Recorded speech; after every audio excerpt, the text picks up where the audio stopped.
Okay, Mr. Feltmate, thank you for joining us this afternoon, and the floor is now yours. Well, thank you very much, and I'm pleased to be here this afternoon to discuss New Brunswick's climate change action plan, pictured on the slide, and to comment on the actions presented in the plan to limit flood risk so we don't end up with situations such as we see in the photos, and to perhaps provide a few recommendations on flood risk as I see them to build on the positive direction outlined in the plan. And I can tell you I've read the plan in some detail, and I do find it very impressive relative to its focus on adaptation. So that's where we're going to head for the next 20 minutes thereabouts, and then take questions. So if I could have the next slide, please. Just a little bit more detail on direction by way of agenda. I'm going to spend a few minutes on just underscoring, and I'm going to go to the big picture on climate change and extreme weather risk. I'm going to start by just underscoring that, first of all, climate change is irreversible, period. Climate change is here to stay. We're not going backwards on climate change. We should actively engage mitigation actions to slow down the rate of change, but we need to recognize we're not going backwards, and climate change will be increasingly formidable, climate change, extreme weather risk going forward. And that's all the more reason to embrace adaptation aggressively. You know, the bottom line is every day we don't adapt is a day we don't have. I'm then going to present some of the financial costs of climate change as they're being realized at a national level, and the costs are going up with an upward bend in the curve, and the costs in New Brunswick, there's an upward bend in the curve that mimics the national curve. And I'll present up-to-date data that came out as recently as yesterday on the increase in catastrophic loss claims for the country. And then I'm going to focus on the business case for adaptation. Why does adaptation make sense as a direction to embrace? And then give a brief synopsis of strengths of New Brunswick's action plan as on adaptation as I see it. And then I'll end with some recommendations regarding flood preparedness, focusing on 3 points in particular. So that's where we're going to head. Next slide, please. The climate change is irreversible, and this isn't my cavalier opinion. This again has been underscored by, for example, the Intergovernmental Panel on Climate Change in its recent report, Climate Change 2021, the Physical Science Basis, where in that report they state that it is indisputable that human activities are causing climate change, making extreme climate events, including heat waves, heavy rainfall and droughts, more frequent and severe. In other words, climate change is coming at us.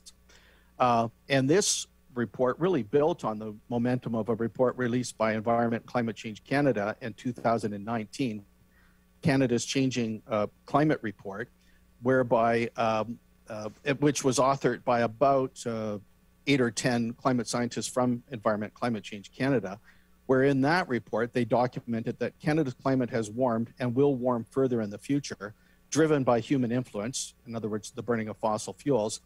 This warming is effectively irreversible. And that statement in that report, it's the first time that, at least I'm aware of, at a federal level, that the government has recognized that climate change is here to stay, and this is all the more reason to embrace adaptation. Next slide, please. Now, what do the costs look like associated with climate change? And that's effectively what this slide depicts.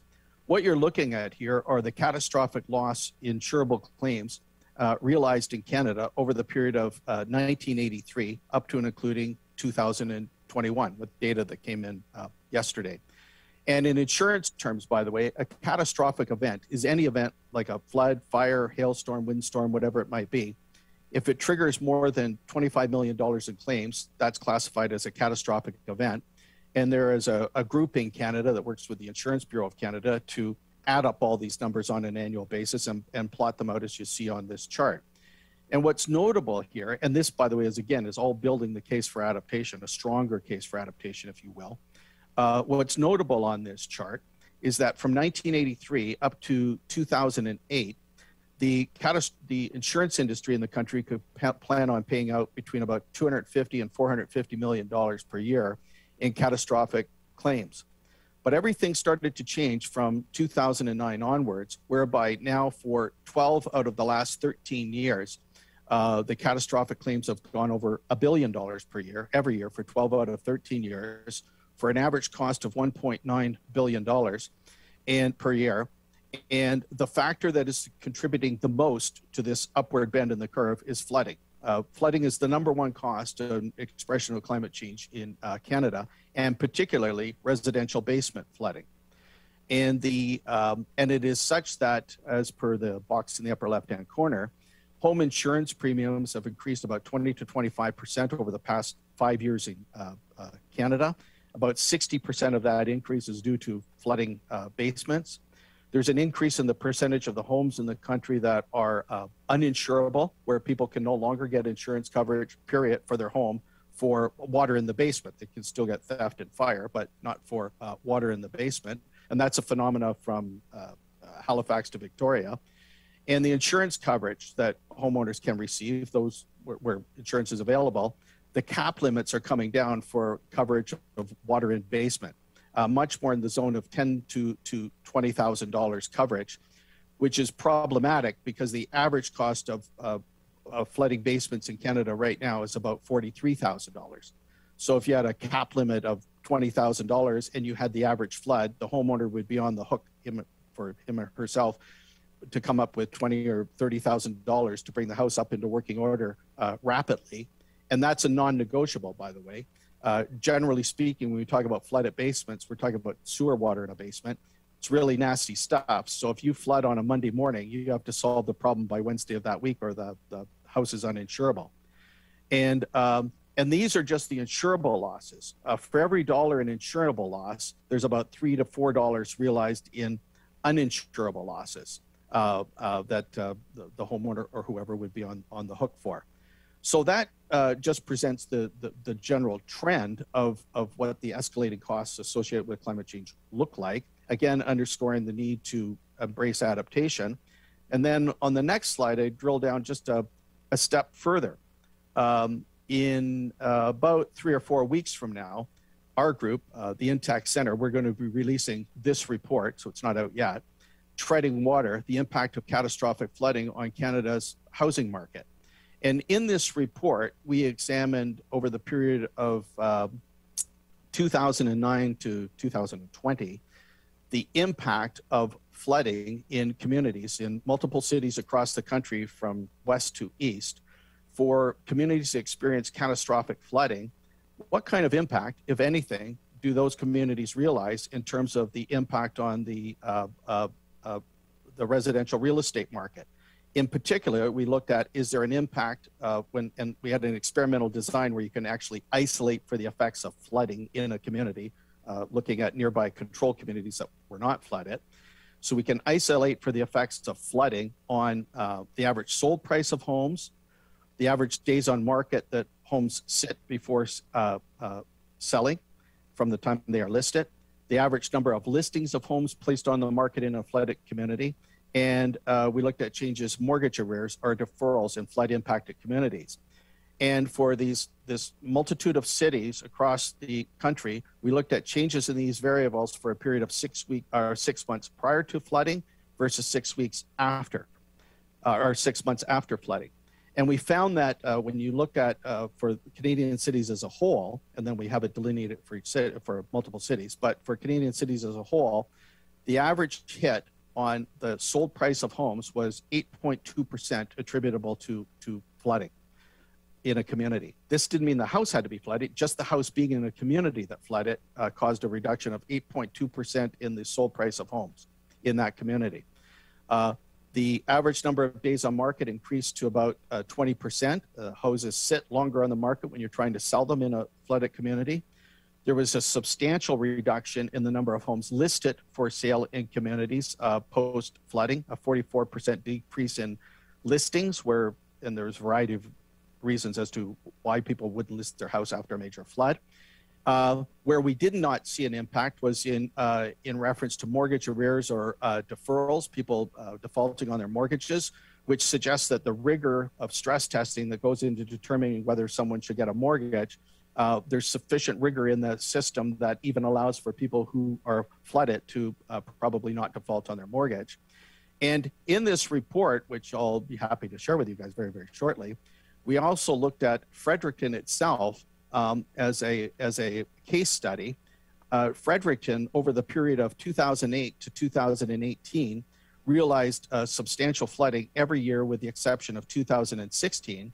And what we found that when we looked at flooding in Fredericton in 2019, and we looked at changes in the above variables for 6 months before versus 6 months after flooding, in particular, there was no impact on the average sold price of homes or the average days on market.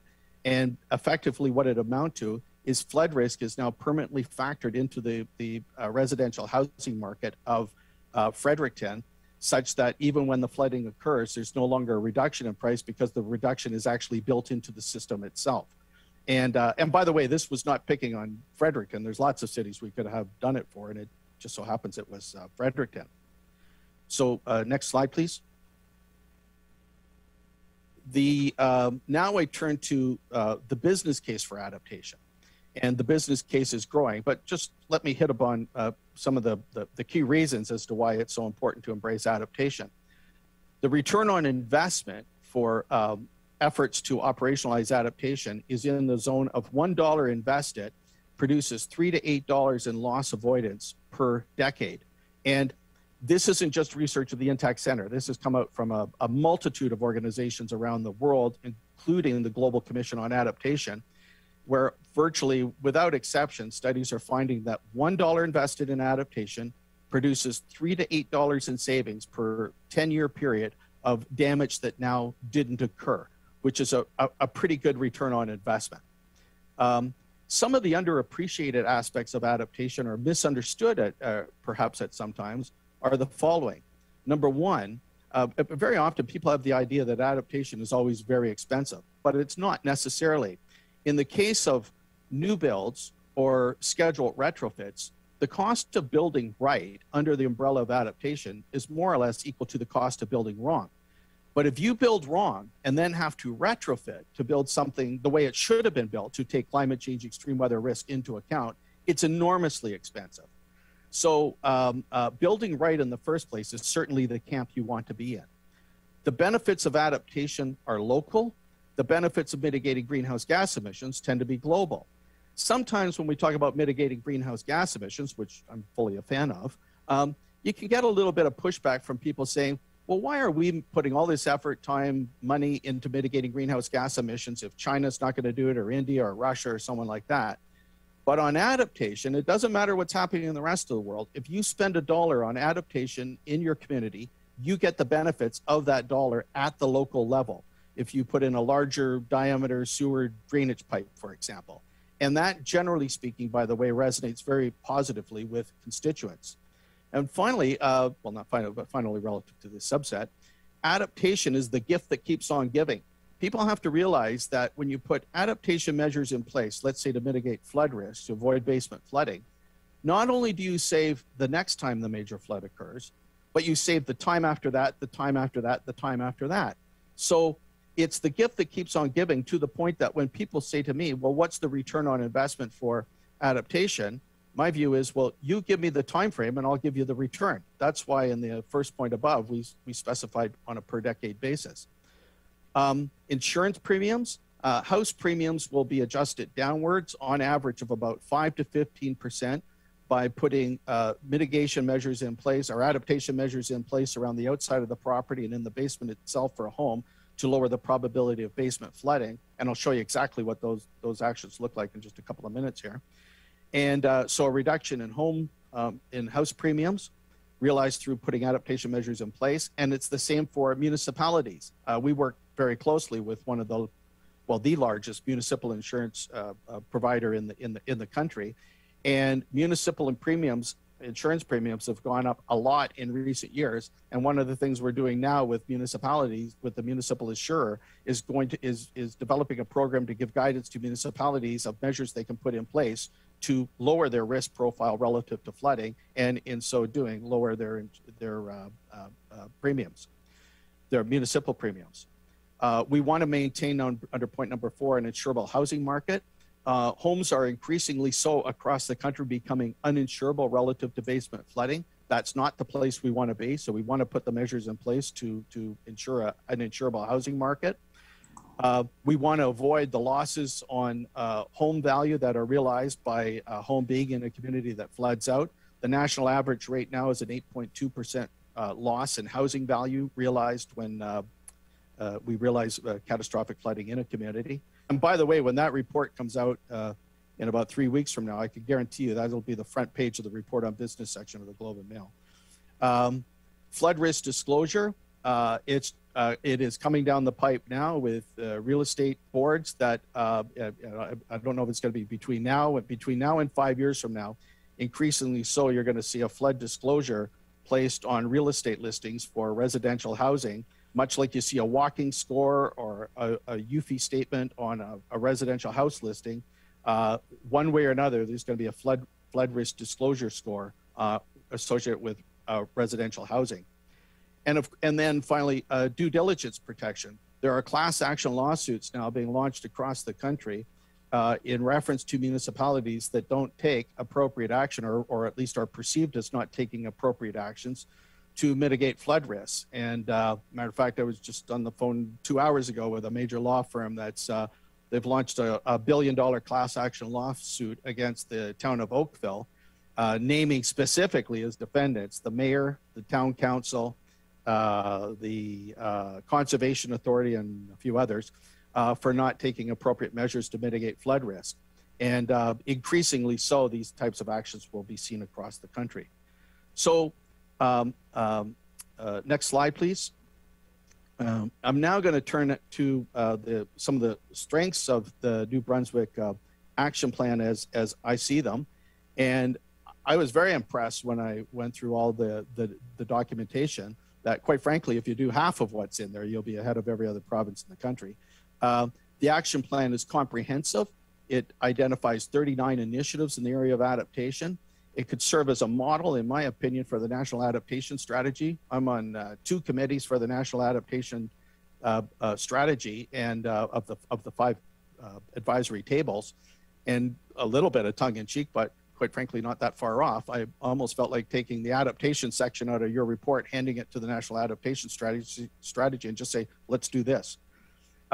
There's a good focus in the strategy on climate modeling for the province to bring direction to bring the flood risk maps up to date, to retain and restore natural infrastructure to mitigate flood risk, relative to new builds, to incorporate adaptation into new build design in anticipation, not just of extreme weather on the ground today, but the extreme weather that's coming down the road. You embrace the concept of big build back better very well, rebuilding in anticipation of extreme weather. There's a good focus on public liquidity, i.e. putting money into the hands of people and or communities that are negatively impacted due to extreme weather events. Insurance for high-risk properties. You're doing a lot of work with IBC that I'm fairly well familiar with to try and help people that are in the high flood risk property zones, which is about 5 to 8% of housing in Canada, which sounds bad, but on the flip side of that, that means 93% are not high-risk properties. And you're doing a good work from a public health perspective, focusing on efforts to minimize the psychosocial, the mental health impacts associated with flooding, which is a whole new area that is emerging now very, very rapidly as being problematic relative to extreme weather. Now I want to turn to a few thoughts on recommendations, and there's 3 areas I wanted to focus on. And I noticed I tuned in and out of some of your other presentations, and you seem to like 3 recommendations. So by luck, I've got 3.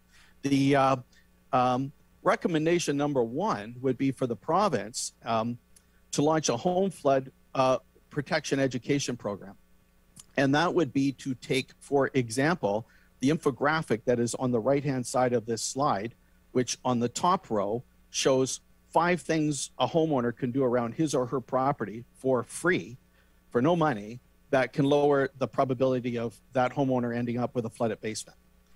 In the second row, there are 5 actions identified that are less than $250 per house that a homeowner can engage to, again, lower the probability of basement flooding. And then on the bottom row are some more aggressive actions that are a little bit over $250, but quite frankly, not that much, that again can give, by putting those in place around a home, can lower the probability that you end up with a flooded basement.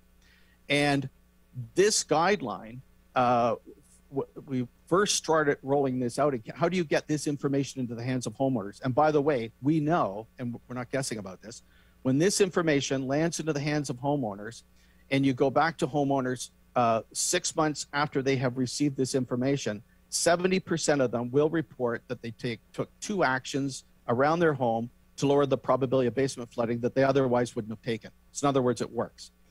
And in multiple cities across provinces and cities across Canada now, we're disseminating this information, and the communities can put their logos on it. It could be Sackville or Fredericton or Edmundston or whoever it might be. It's being distributed amongst through various means with property tax notices.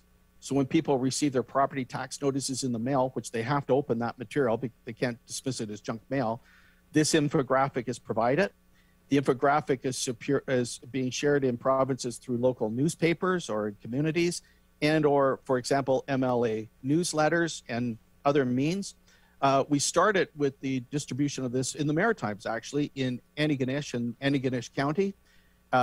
It's now, they've embraced it, disseminating it as I've just described. The same has been done on PEI in Charlottetown and a few other cities. It's being disseminated in Quebec, Saskatchewan, Alberta, and it's not categorical yet, but I believe this is going to be distributed province-wide in Ontario very, very shortly with the provincial government working with municipalities. But there is absolutely no question about it. The #1 bang for the buck that you can get to mitigate the costs associated with extreme weather is home flood protection, by helping homeowners help themselves by providing them with this information, and it almost costs nothing to engage this initiative. Next slide, please.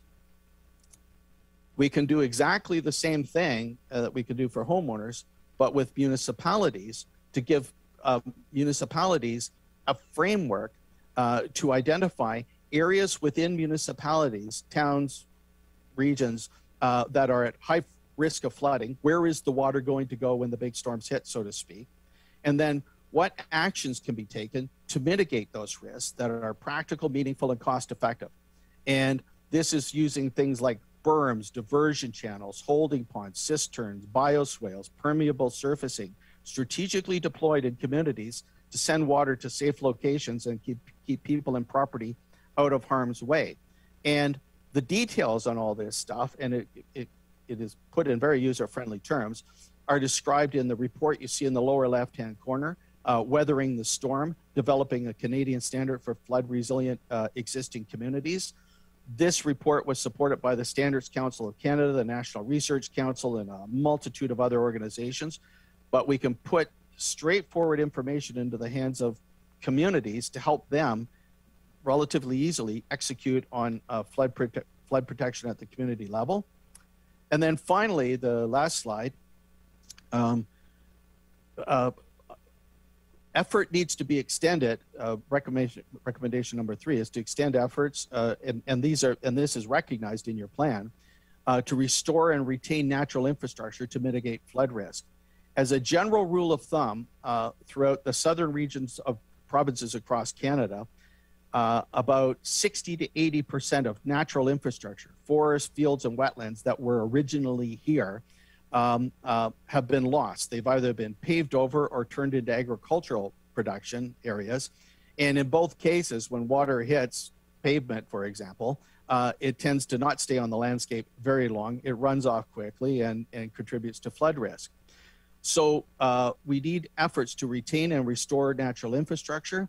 Some of the early research that was done on this work just a couple of years ago, we found that by retaining natural or having natural infrastructure upstream of otherwise built communities versus having built infrastructure upstream of built communities, that the reduction in costs, economic damage realized by having natural infrastructure upstream versus not for both urban and suburban areas, the reduction in savings realized for damage that now didn't occur was between 29 to 38%, or in ballpark terms, let's say 30 to 40%. And there should be an effort underway to retain what you have relative to natural infrastructure, restore what you've lost, and then build what you must to mitigate flood risk. And by the way, there's a series of concomitant benefits to be realized by retaining natural infrastructure. You're also supporting biodiversity, sequestering carbon, reducing the discharge of pollutants throughout ecosystems, and retaining the aesthetics of communities.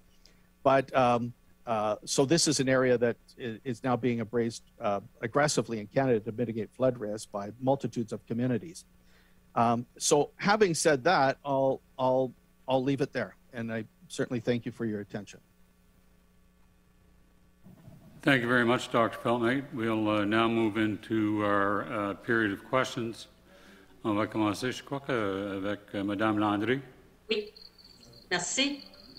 Thank you so much, Mr. Feltmate. It's enlightening. C'est très. En fait, c'était la question principale. It was the main question I had was related to insurance and insurance cost, and you've provided many answers to what I had. But specifically for New Brunswick, has there been any research projects regarding specific situation in New Brunswick, like coastlines, modeling on the impacts of climate change on coastlines that would be relevant to New Brunswick? Do you have any research on those types of things that are specifics to New Brunswick? We just before Christmas, or at the end of November, we released a report, a new coastline resiliency standard for Canada that covers the Atlantic coast and the Pacific coast. And again, and that's a report that was supported by the Standards Council of Canada, National Research Council, and there were probably about 80 people involved in writing that report. And that report outlines in considerable detail how gray infrastructure or built infrastructure, seawalls, breakwaters, storm surge barriers, etc., can work in tandem with natural infrastructure, dunes, salt marshes, wetland restoration, to mitigate coastline risk or to enhance protection. And but it wasn't written specifically to New Brunswick. It was for the entire East Coast and for the West Coast. And by the way, the modeling shows very clearly in Canada's Changing Climate Report 2019, the area of Canada that is the most at risk relative to, it's a combination of three factors. Sea level rise, which is on the order of about 2 to 3 centimeters per decade, and the rate is increasing right now, combined with storm surge and king tides. The area for which that will be most problematic in Canada is Nova Scotia, New Brunswick, PEI, and Newfoundland, and to a lesser extent on the West Coast. For New Brunswick, 32% of people in New Brunswick live within 10 kilometers of the coastline. So it would be prudent to look at how both built and natural infrastructure could be deployed within New Brunswick strategically to help protect people that live in this coastline region. And we have the tools, so we know what to do relative to the actions to be engaged on physical infrastructure and natural infrastructure. What we don't have right now is that the next step is to develop the tool to know which of these two tools to use in what combination most effectively. And that's the next stage in development. And without overstating it with confidence, I'm pretty darn sure that the Standards Council of Canada is going to support us in that effort to give us the next step of, we know what the tools are, now we need another tool to figure out on the relative allocation of those two tools to mitigate coastline flood risk. Thank you. And if you were in New Brunswick and in government, whatever, where do you believe the money should be most well spent on climate change adaptation and or mitigation?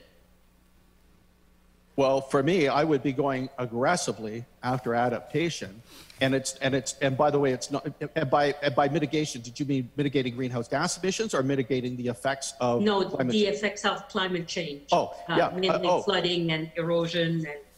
No, I would be focusing on flood risk mitigation, and I would start with the one that would be at the top of the list by far, that's most executable in the immediate term, is home flood protection, helping homeowners help themselves. That Okay. is the most easily executed. It costs almost nothing, and we know for sure people will act when given that information.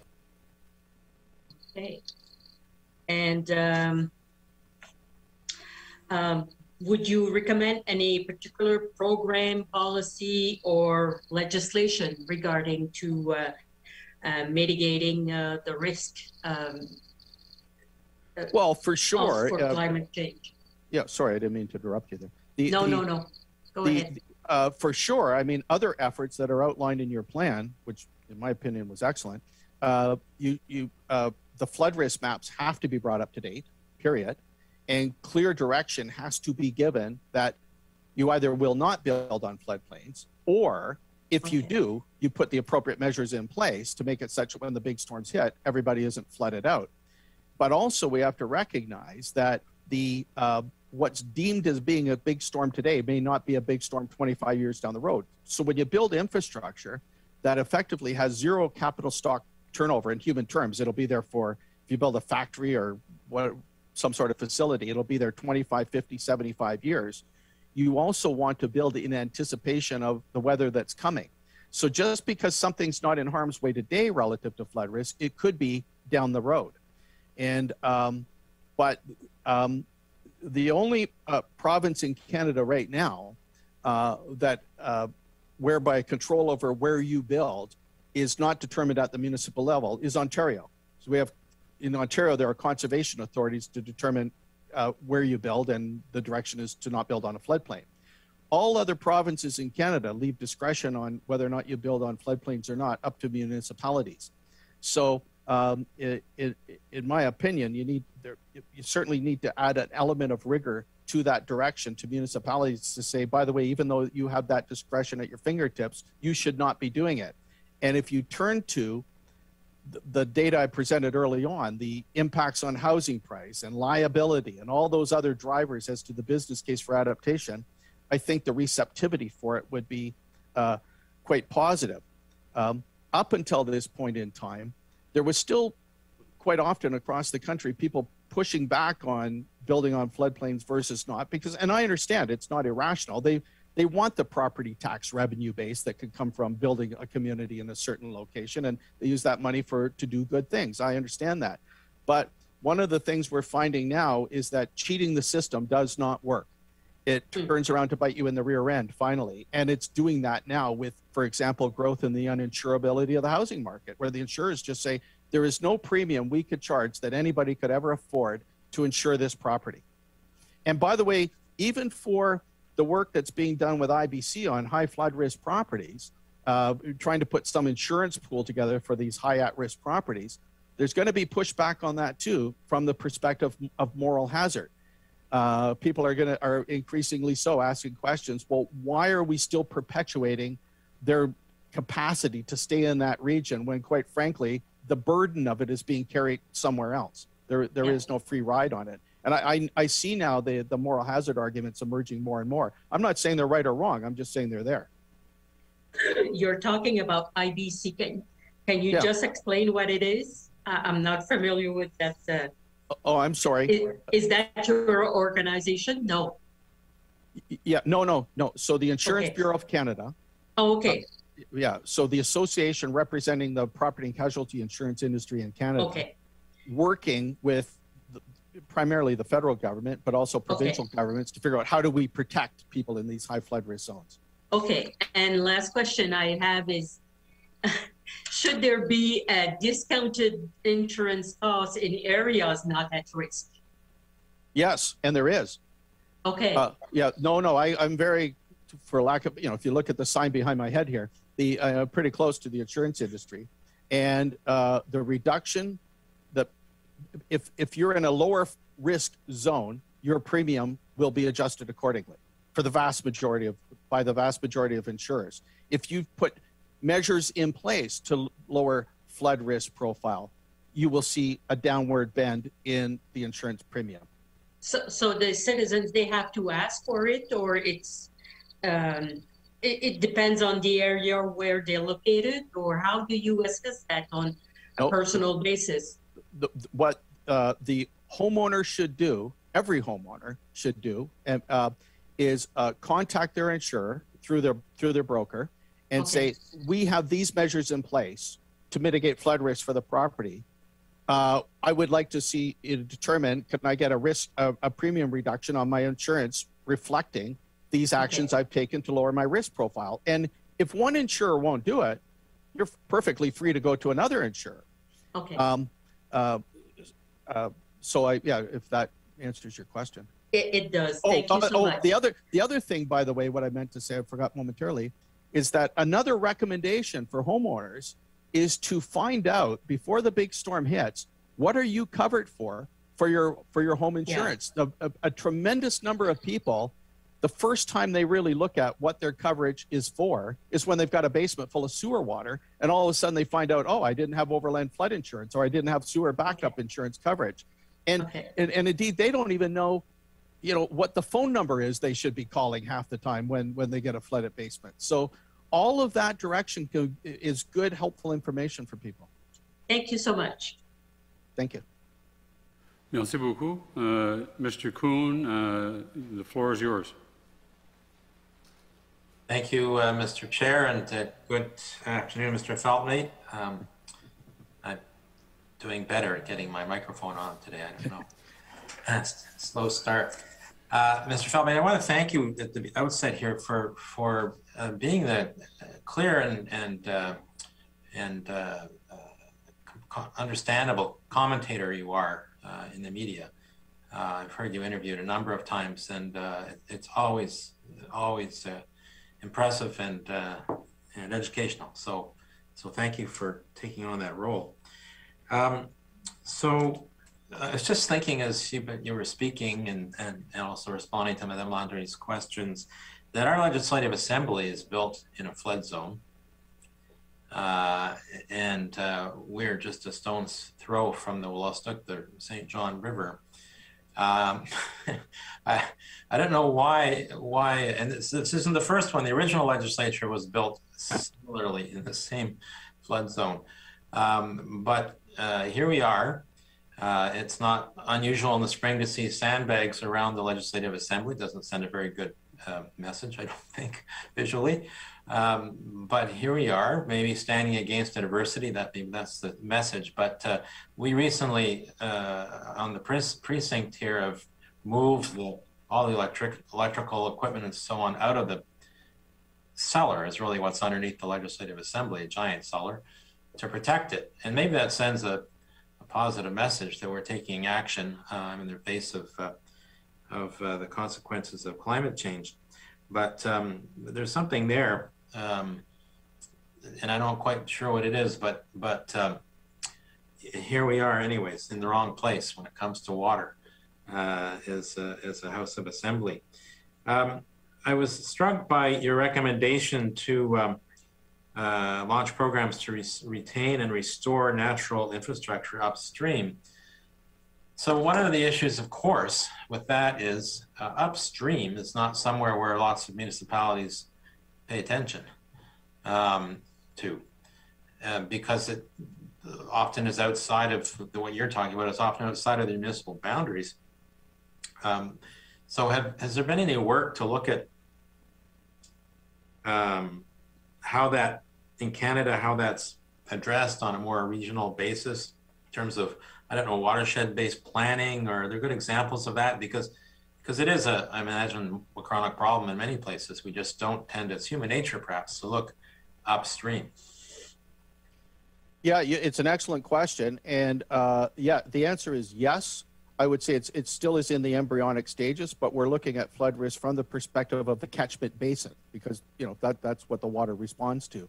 And there are towns and communities that have built relationships with other towns and communities or relationships with their provincial government to say, our problem is upstream, outside of our direct jurisdiction, but nonetheless, we're the recipients of the problem. What actions can we take upstream, even outside the domain of our boundaries, to mitigate flood risk downstream? And the answer is yes. And a matter of fact, I'm quite happy after this call. I could send you examples of the towns and cities that have done that. Has it been done extensively? The answer is no. But has it been done? The answer is yes. And will it be done more? I believe the answer is also yes. That would be helpful, I think, because we have a system of regional service commissions here, which have recently been, through legislative amendments, been given more sort of authority over regional planning and other activities. So the potential exists here. So if there are some models around, that would be very interesting to learn about. With respect to so this issue of overland flooding does not, or maybe I'm wrong, so I want to ask you, it doesn't seem to capture what happens in many parts of our rural communities, where when we get these big storms with 200 plus millimeters of rain in a ridiculously short period of time, and everything goes to hell, literally, that what happens in many houses is that it's the water table that rises, and the flooding isn't coming over land, although it is when you're close to a water course, but it isn't coming over land, it's coming from beneath. So what's a person to do about that? Yeah, I mean, and by the way, yeah, so some of these things are, for lack of a better term, to some degree unsolvable. But in those cases, it may well be that, quite frankly, for that home, the basement has to be removed as being living space, which many basements are now, to that which is more cinder blocks. Because the question becomes, unless you can build, a barrier, if you will, at below ground, below grade, to direct water away from seepage coming into your basement, it's pretty much you're fighting a losing battle. And it's not that I enjoy saying that, but there are times when, quite frankly, there is it's sort of a semi-retreat. You've eliminated the basement as living space, and you literally put whatever equipment is down there up out of harm's way relative to water coming into the basement, and you aggressively situate the basement with sub pumps and energy, battery or generation capacity supply for those sub pumps to make sure they run no matter what's happening with the weather, to keep the water out of the basement. And so there are actions you can take, but they're not infallible, and that's kind of the best you can do. Yeah, so part of the, I don't know if it's in your guide, but it seems to me that's a key component in terms of, in those situations, recommending to householders that their service entrance too would have to come up, as well as any appliances and the heating system. And in my writing, some have done that, not because of overland flooding, where I've been in people's houses during flooding where you open the kitchen door to the basement and the water's right there. Yeah, right there. So they, because of the repeated floods, have done that. But it would be a good thing to include. Are there? I mean, you were very sort of effusive in your praise of what's in the existing climate action plan around adaptation. But are there? You've made 3 recommendations. Are there any other recommendations that you care to make in terms of tweaking what's already in the action plan that would make it that much more effective? Well, I believe the action plan is pretty darn good. But the one question I would ask, and this is a recommendation making at the federal level as well, by the way, with the National Adaptation Strategy in the Prime Minister's office, and this is in no way disrespectful of a premier or a minister of environment or anybody else, but I believe these the challenges of adaptation are so diverse in nature, but all very good actions. I believe at the federal level and at the provincial level, and even for large cities, we need the equivalency of a chief resiliency officer. someone who is a direct report to the Premier and or Minister of Environment or Environment and Community, what the extension may be, a person who is a direct report to one of those two individuals. And because they're not superhuman. There's no way they can keep in their head them, you know, otherwise these efforts get spread between a whole bunch of diverse bodies, and it's a little bit like nobody's in charge of the file. And I believe it would be time, money, effort well spent to create the position of Chief Resiliency Officer for the province of New Brunswick as a direct report to the Minister of Environment and or the Premier, because we're not just talking about flood risk, we're talking about extreme heat, we're talking about fire, we're talking about coastline resiliency. I mean, within the manifestation of climate change extreme weather risk, we have flood, drought, fire, hail, wind, snow load, permafrost loss, sea level rise. And of that long list, permafrost is probably not your problem, but all the rest are. And I believe you need somebody who's really coordinating on this file and documenting the degree to which we're executing on the commitments we're making.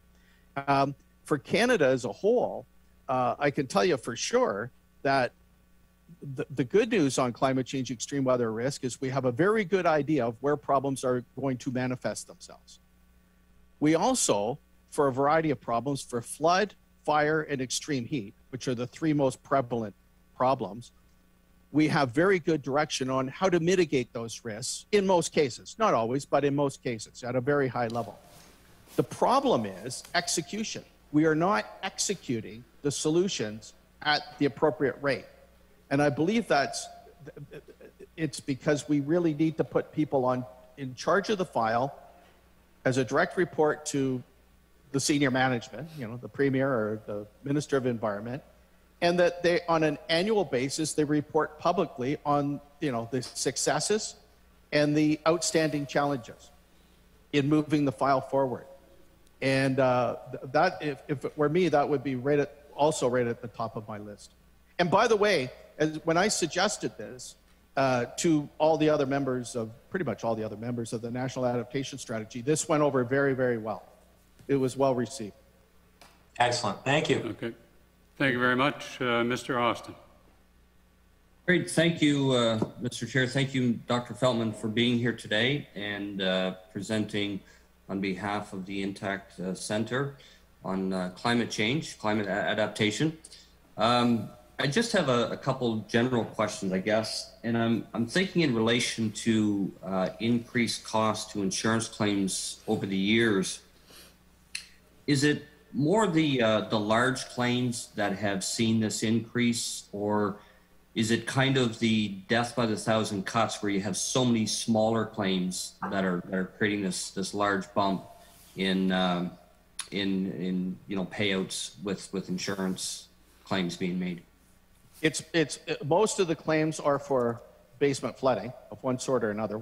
Too much water in the wrong place in somebody's basement, and they tend to be, I'm not where they call them large or small, but they tend to be in the zone of $10,000 to $100,000, and with an average cost of $43,000, and then large numbers of them, depending on, you know, where the community is located relative to the flood. And by the way, for those measures that I put on that infographic, on streets where we operationalize the measures described on that infographic, for houses that have put these measures in place versus a house next door or across the street that hasn't put these measures in place, 80% of the time, the home that put these measures in place will be dry in the basement, and the one across the street might have 5 or 5.5 feet of water. And for example, in the town of Burlington, Ontario, which is a little bit west of Toronto, they had a major flood in August 2014, where despite the fact that the town itself had put out a subsidy program to put these measures in place in homes, a lot of people hadn't taken up that direction, including the mayor, who had lived there for 30 years and never seen a drop of water in his basement. And then August 2014, he had 5.5 feet of water, and he was kicking himself because he didn't actually put in place the measures that he had fought for in the town to give subsidies to homeowners to protect their property from basement flooding. So rest assured, he did so rapidly thereafter. So to a very large extent, this stuff is very, very solvable. And the other thing is we have to position it as equity in the home. We don't think of it as a cost. We think of it as an investment in equity, because increasingly so, when people go to buy a home, the question is going to be, what is the flood history of this home? And the banks are also looking at this as well, because although there wasn't an impact in our research on mortgage arrears and defaults, the loan to value ratio on getting a mortgage is impacted by basement flooding.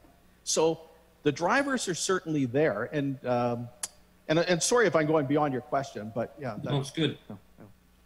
Yeah, just switching gears here, I guess, a little bit. In relation to premiums for insurance, I mean, I would suspect, I think quite accurately, that as claims increase, premiums inevitably will increase as well. Do we have any idea that based on the flooding that we've seen in this province over the last several years, what percentage of increase in premiums, cost of premiums that New Brunswick has had to grapple with? I would say, by the way, I could get you the exact numbers, but very much so, I think with fairly high confidence, I could say you're in the zone of 5 to 15%, 20 to 25% increase in premiums over the last 6 years, with 60% of that increase will be attributable to flooding, basement flooding. For residential housing. And by the way, just a quick point on premiums with insurers, sometimes people have the perspective, they think, well, this stuff isn't really a problem for the insurers because they just raise premiums. But the problem is, you can only raise the premium so far until it becomes unaffordable. And that's where we're transitioning to increasingly so across the country, where it's just, could the insurer insure a house? The answer is yes. But someone would be paying a premium that might be 1.5 times what they're paying for a mortgage. Like it just doesn't work. So that's not where the insurers want to be either, because people say, well, the insurer can just walk away from the property or the community. That's not the business they're in. They're in the business of selling insurance. So to not sell insurance, it's like McDonald's saying we're not going to sell hot dogs or whatever they sell, hamburgers. So I can tell you for sure, the insurers are very much interested in getting the risk profile down.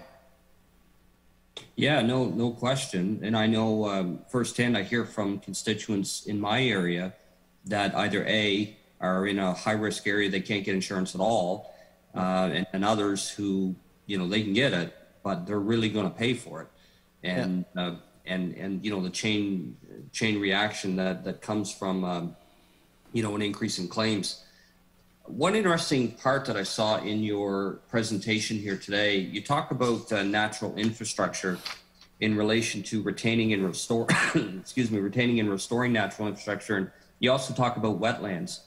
Can you kind of drill down on that a little bit and give us an idea, I guess, relevant to New Brunswick, how wetlands can help protect certain areas from devastating effects of floods, and what government, I guess, can do, to either retain or restore, as you have in your presentation. Yeah, I think, well, one of the key areas would be in particular relative to, and this is all an embryonic area, by the way, it's developing as we speak almost. But relative to new community design, one of the fundamental directions is to try and ensure that in communities that might have been built in the conventional context of just putting house after house after house type thing, that within the context of that community that we retain at least 30% of the geography for natural infrastructure.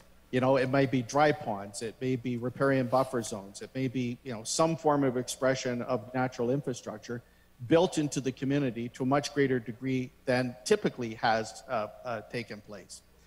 But so that's the broad direction. And by the way, with the natural infrastructure in place, meaning the forest, the fields, the wetlands, whatever it might be, it gives water a place to go during the big storms and then slowly discharge downstream or into the groundwater system, as opposed to hitting a surface that's impermeable. But what we're working on now is figuring out, okay, we get the general principle, but what does that actually mean in action? And by the way, that even starts with defining natural infrastructure, because the way the Canadian Infrastructure Bank identifies natural infrastructure is completely and totally different than the New Brunswick Biodiversity Council may identify natural infrastructure. So I'm not trying to skirt the issue. I'm just saying it's a good idea, but one of the tasks we've taken on at the Intact Center now is what does this actually mean when we go to operationalize it? But we do know that by losing natural infrastructure, it certainly contributes to flood risk for sure. So now we've got to figure out what is the actual action plan, starting with a definition of natural infrastructure. Thank you. And by the way, I know others want to ask a question, but very briefly, you know, we talk about insurance premiums and so forth, and they're increasing costs, and that's a burden for homeowners. Also, I do want to emphasize that we are now documenting quantitatively the psychosocial or the mental health stress associated with flooding and that homeowners realize. And we're now, and we know for sure that that psychosocial stress is high. I could give you details, but let's just say it's high.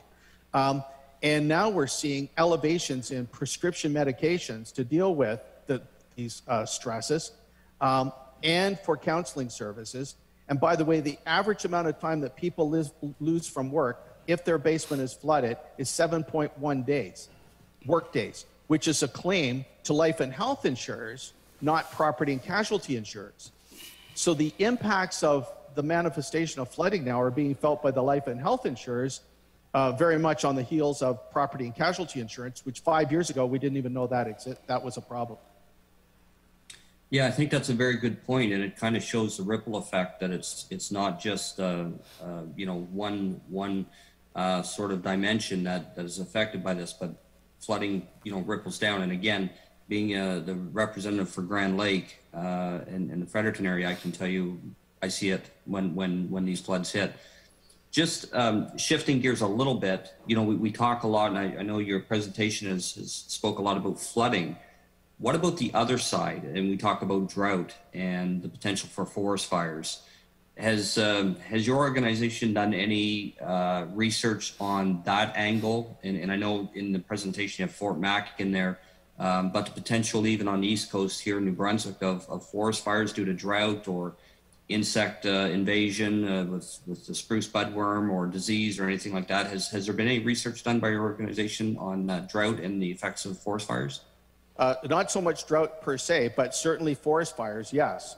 We have three primary areas of focus on extreme weather: flood, fire, and extreme heat. And on fire, and I can send this to you, we actually have the direction. We know very well what to do at the level of the individual house to lower the risk profile for the house relative to fire coming through a region. Everything from making sure that, you know, having homes that have fire protected roofs, fire resilient siding. We don't store wood along the back porch. Around the house, we make sure that there isn't shrubbery right up to the wall of the house that can ignite and bring the fire into the house. Working with Fire Smart Canada, we work very closely with Fire Smart Canada. We have the direction on what needs to be done at the level of the house to lower the fire risk profile for the house, and we know what needs to be done at the community level using fire breaks and other initiatives to lower fire risk profile and vulnerability. And so the answer is yes. We can, as much as I talked about flooding and can go into, you know, some degree of depth on flood risk mitigation, we can do exactly the same thing for fire. And so the answer is yes. And we could spend 2 hours on that just as much. Yeah. Great. Thank you, Dr. Feltman. Appreciate it. Thank you very much, Mr. Austin. Are there any questions from government members?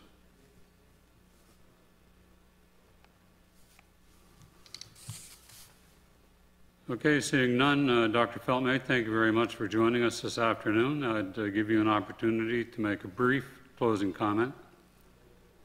Well, first of all, I want to thank you very much for having me. I think your adaptation plans directions are very well positioned and placed.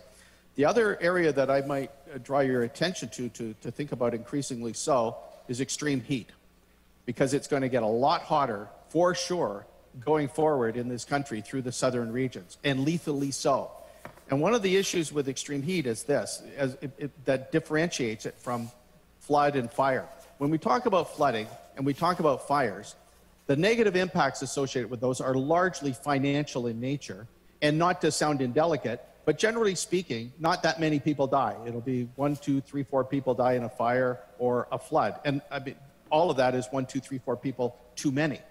But when we talk about extreme heat, that's a whole different ballgame, because in British Columbia with extreme heat last summer, we had, with the coroner's report, I think 585 people died prematurely due to extreme heat. In Quebec, about 3 years ago, we had between 80 and 90 people die due to extreme heat.